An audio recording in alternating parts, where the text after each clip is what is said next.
Dari tahun 99, saya basicnya memang di pertanian.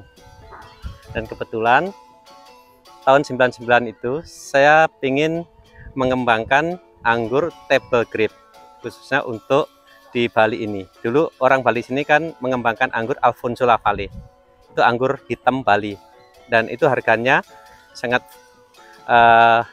tidak stabil, Ibu. Nah, saya mengembangkan anggur table grape itu dari luar negeri. Tahun 93 saya datangkan bibit dari Cina. Itu ada 43 jenis. Saya pertama kali tahun 92 itu 2 hektar, Ibu. Berkembang karena tahun 98 itu kena krisis, kita berhenti dari situ. 99 saya kembali bangkit dan bergabung dengan Hatton Wine. Nah, itu pertama mengembangkan sekitar 15 hektar. Jenis yang saya kembangkan waktu itu Muscat Sunflower sama Probolinggo Biru. Dari tahun 99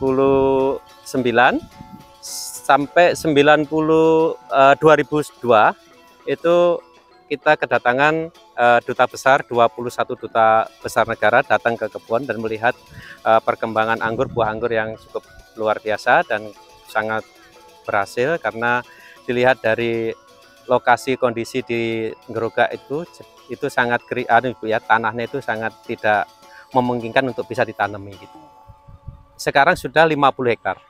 Dalam 1 minggu kita diberi jatah dari perusahaan itu 50 ton. Jadi setiap minggu kita ada panen 50 ton, 50 ton. Kalau kondisi bagus.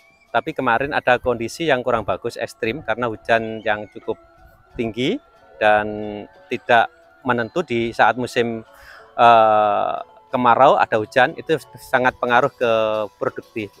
Selain sebagai supplier di Hatton Wine, apakah Bapak juga memproses wine sendiri secara manual?